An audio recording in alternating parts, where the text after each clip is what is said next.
Hello everyone, good morning. কেমন আছেন সবাই? আশা করি সবাই খুব ভালো আছেন, আর আমরাও ভালো আছি। আমরা আরও একটা নতুন ভ্লগে আপনাদের সবাইকে স্বাগত জানাই। আজকে বুধবার আর সকাল 8টা মতো বেজে গেছে। সকালবেলায় 5:30টার সময় ঘুম থেকে উঠে বাসি কাজ কর্ম সেরে গোপালকে জাগিয়ে পুজো আশ্রা করে তারপরে দেখুন বেডরুমটা পরিষ্কার করতে লেগেছি। আসলে এই ঘরের চাদরটা গতকালকে আর তুলিনি।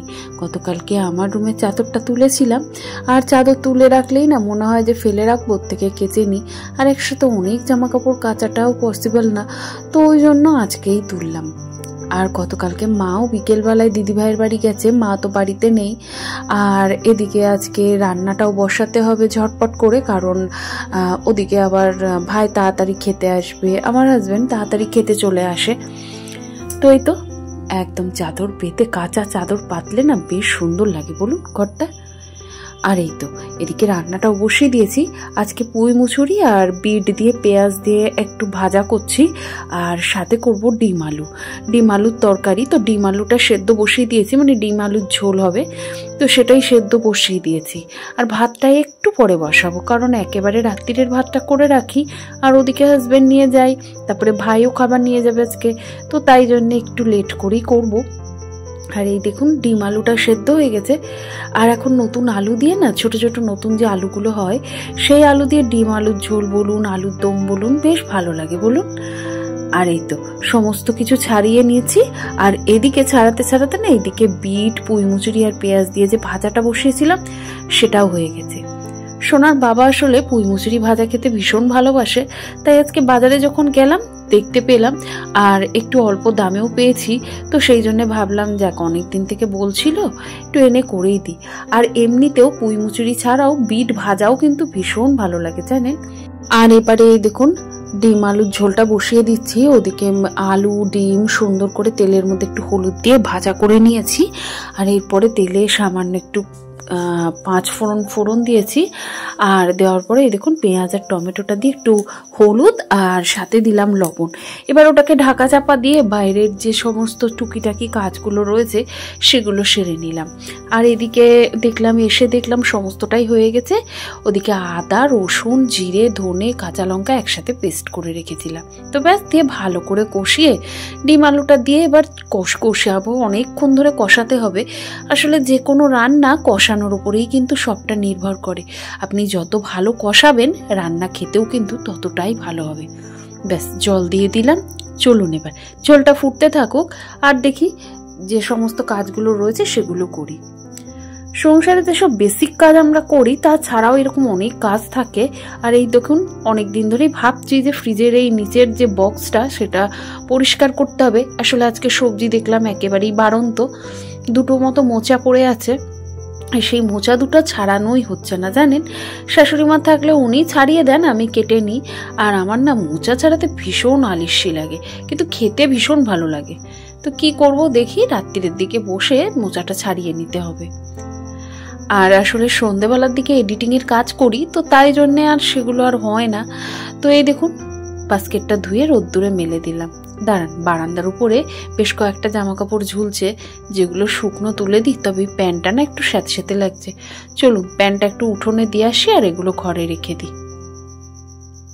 বাবাকে সকালবেলাতে খেতে দিয়ে দিয়েছিলাম দই চিড়ে, বাবা খেয়ে ওই দেখুন ওখানে বসে পেপার পড়ছে। আর এদিকে কাজগুলো করতে করতে দেখলাম আলুগুলো বেশ সুন্দর সেদ্ধ আগে থেকেই করা ছিল, আর একটু ভেজে নিয়েছি, বেশ সুন্দর একদম মাখো মাখো হয়ে গেছে। তো ওখান থেকে 2-3টে আলু নিয়ে ভালো করে ন্যাশ করে ঝোলে দিয়ে দেবো। এতে কি হয় জানেন, ঝোলের ঘনত্বটাও বজায় থাকে, আর আলুর যে স্বাদটা সেটাও কিন্তু পাওয়া যায়।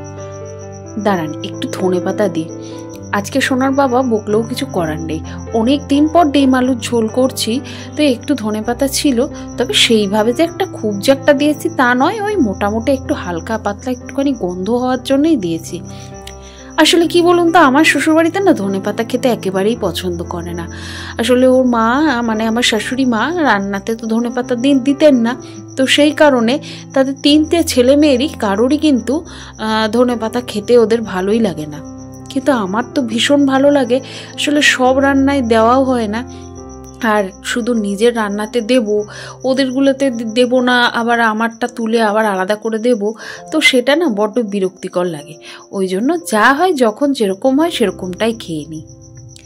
শ্বশুরবাড়িতে এসে এইটুকু যদি মানিয়ে না নিই আর এইটুকু যদি কষ্ট সহ্য নাই করি তাহলে আর কি করে হয় বলুন, তাই না? আসলে কষ্ট কিছুই না, কিছু কিছু রান্না আছে যেগুলো আমি পছন্দ করি অথচ আমার বাড়ির কেউ পছন্দ করে না, কিন্তু আমার তো ভীষণ ভালো লাগে। আগে বাবার বাড়ি যখন যেতাম মা ছিল, মা রান্না করে করে খাওয়াতো, অথচ তখন অসুবিধা খুব একটা হতো না। তবে এখন তো আর সে উপায়টা নেই, তো তাই জন্যেই আর কি নিজেই রান্না করে নিজেই খেতে হয়। তো কখনো কখনো ওরা যদি কেউ না খায়, ওই একার জন্যে রান্না করাটা না খুব বিরক্তি লাগে। আর রান্না হয়ে গেছে, এবার রান্নাঘর পরিষ্কারের পালা। গ্যাসটাকে সুন্দর করে মুছে নিয়েছি জানেন, আর দেয়ালগুলোকেও সুন্দর করে মুছে নিলাম। না হলে কি বলুন তো, একটু বেশি তেল চিটে হয়ে গেলে না তখন নিজেরই খুব বিরক্তি লাগে।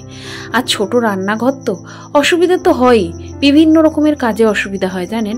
বাসনপত্রগুলো রাখার জায়গা হয় না, এই ছোট দুটো সেলফের মধ্যে কত কিছু রাখা যায়, আর কিছুটা বাইরে থাকে, কিছুটা সিঁড়ির তলায় থাকে। তবে কিছু করার নেই, এইভাবেই কাজ চালিয়ে নিতে হয়। আর এই দেখুন, এটা গতকালকে ডাল সেদ্ধ করেছিলাম, সেটুকুই ছিল, পেঁয়াজ লঙ্কা দিয়ে মেখে রেখেছি। আর এই হলো সেই বিট আর পুঁই মুচুরি ভাজা, আর এদিকে রয়েছে ডিম আলুর ঝোল। ব্যাস, রান্না তো হয়ে গেছে। একদম সোজা মানে একদম মানে কি বলবো আর কি, একদম হালকা পাতলা, একদম সোজা সাপটা রান্না। আর এই দেখুন বাস্কেটটা শুকিয়ে গেছে, সোনার বাবাও চলে এসছে, আর আসার সময় বেশ কয়েকটা সবজি নিয়ে এসছে। ডাঁটা, আসলে আমাদের ওইদিকে না বেশ সবজিগুলো সকালবেলায় খুব টাটকা সবজি পাওয়া যায়, আর ওখান থেকে কিনে আনেনি। কিছু কিছু মানে সবজি কাকারা, মানে আমার বাবার দোকান ছিল, চায়ের দোকান, তো সামনে সব বসতেন, তো ওনারা চিনেন, তো চেনার পরে যখনই কিছু নতুন সবজি থাকে ওকে দিয়ে দেয়। আর ও তো জামাই মানুষ, আসলে কিছু বলতেও পারে না, তো নিয়ে চলে আসে। তবে খেতেও কিন্তু বেশ ভালো লাগে জানেন। আর এই দেখুন, সোনার বাটারটাও ফুরিয়ে গেছিল, আর এক প্যাকেট দই। আসলে বাবাও দই খায়, সোনাও খায়, তো ওই জন্য এক আধ প্যাকেট দই ঘরে রাখতে হয়, আর এই বাটারটা তো লাগেই। ব্যাস, বাস্কেটটা গুছিয়ে রাখলাম, আর ওইদিকে সমস্ত রান্না বান্না সমস্ত কাজ হয়ে গেছে, আর ওদেরকে খেতেও দিয়ে দিয়েছি। খাবার পর ওরা চলে গেছে যার যার কাজে, আর আমি এদিকে স্নান করে নিয়েছি। ব্যাস, স্নান হয়ে গেলেই সব থেকে বড় কাজটা হয়ে যায় জানেন। এবার যাব পুজোয়। তো পুজো করার আগে নিজে একটু রেডি হয়ে নিচ্ছি, নিজে একটু ফ্রেশ হয়ে নিচ্ছি। আসলে আমাদের মতো মানুষদের না কি বলুন তো, ব্যস্ততার মধ্যে নিজের যে স্কিন কেয়ার সেটা করার সময় হয় না। তবে এটা করা একেবারেই উচিত না জানেন। আমাদের নিজেদেরকেও কিন্তু 10 থেকে 15 মিনিট নিজের জন্য সময় বার করেই রাখতে হয়। নিজেরা যদি নিজেদেরকে ভালো না বাসি তাহলে আর কাকে ভালো রাখবো, আর কাকেই বা ভালোবাসবো। ব্যাস, সিঁদুরটা কপালে ঠেকিয়ে নিয়েছি, শাখাতেও ঠেকিয়ে নিয়েছি। হয়ে গেল একটুখানি সানস্ক্রিন আর একটুখানি এই যে ওই কি বলে ওটা হচ্ছে লিপ বাম। তো ব্যাস, আমার সাজ কমপ্লিট। চলুন এবার পুজোর দিকে যাই। বাবা কিন্তু শুয়ে পড়েছে, ভাইও শুয়ে পড়েছে, আর আমার হাজবেন্ড ওদিকে টিভি দেখছে। ও আসলে দুপুরবেলায় ঘুমোয় না। একটা জিনিস লক্ষ্য করেছেন, এই তুলসী তলার উপরে টবটা তুলে দিয়েছি। জানেন, আমাদের এই ছোট যে তুলসী গাছটা ছিল সেটা বড় হতে হতে হতে হতে এমন একটা পর্যায়ে চলে গেছিল, তুলসী গাছটা আস্তে আস্তে দেখলাম পাতাগুলো শুকিয়ে গেছে। তো ভাই সেই তুলসী গাছটা তুলে দিয়েছে, কিন্তু একটা তুলসী গাছ হয়েছিল, সেটা না আমরা ওই যে বাড়িতে ছিলাম না, বিয়েতে গেছিলাম, তখন জলের অভাবে বেচারা বৃন্দাবনে যাত্রা করে, তো তার জন্য আর এখানে তুলসী গাছ নেই। তবে তুলসী মন্দির ফাঁকা লাগলে না বড্ড বিরক্তি লাগে জানেন, কেমন যেন লাগছিল। তাই জন্য এই টবটা তুলে আপাতত এর উপরে দিলাম। তবে হনুমান আসলেই কিন্তু ফেলে দেবে জানেন, তবে ভয়ে ভয়ে দিলাম, যাক থাকুক কিছুদিন, তারপরে একটা তুলসী গাছের জোগাড় করি, তারপরে এটাকে আবার নামিয়ে দিলেই হবে। তুলসী মঞ্চে পুজো হয়ে গেছে। আমি প্রত্যেকদিন নিত্য তুলসীর মায়ের এইভাবেই সেবা করে থাকি। আর ওদিকে শাশুড়ি মা নেই, শাশুড়ি মা থাকলে উনিই করেন, আমাকে এই দিকটা করতে হয় না। তবে শাশুড়ি মা না থাকলে যে কদিন থাকেন না, এই যে পুজো আচরাটা সকাল সন্ধে তারপরে দুপুরবেলা এই 3 বার করে গোপালের সেবা করতে আমার বেশ লাগে জানেন। আর মনটাও যেন বেশ পরিষ্কার পরিচ্ছন্ন লাগে, মনে যতই কষ্ট থাক ওদের কাছে এলেই যেন ভালো লাগে। ব্যাস আমার গোপালের স্নান হয়ে গেছে। আসলে স্নান করাইনি, আজকে গাটা মুছিয়ে দিয়েছি জানেন, দেরি হয়ে গেছে তো, এত বেলায় স্নান করলে ঠান্ডা লেগে যাবে। আর সমস্ত ঠাকুরের জায়গাটা আজকে সন্ধ্যার আগে একটু পরিষ্কার করব, তাই এখন আর কিছুই করলাম না, যেরকম আছে সেরকমটাই রেখে দিলাম। আর এই তো আমার পুজো মোটামুটি প্রায় কমপ্লিটের মুখে, শুধু আরতিটা করলেই কিন্তু হয়ে যাবে।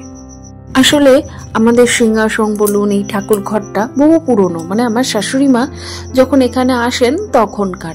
শাশুড়ি মা তো থাকতেন বাতকুল্লায়, সেখান থেকে এই কাজের সূত্রেই আর কি এখানে আসা, তো সেই তখন থেকে আর কি এরকমই রয়েছে। তো ঘরগুলো অনেক পুরনো আর মাটির দেয়াল, তো ওই জন্য সারানো হচ্ছে না।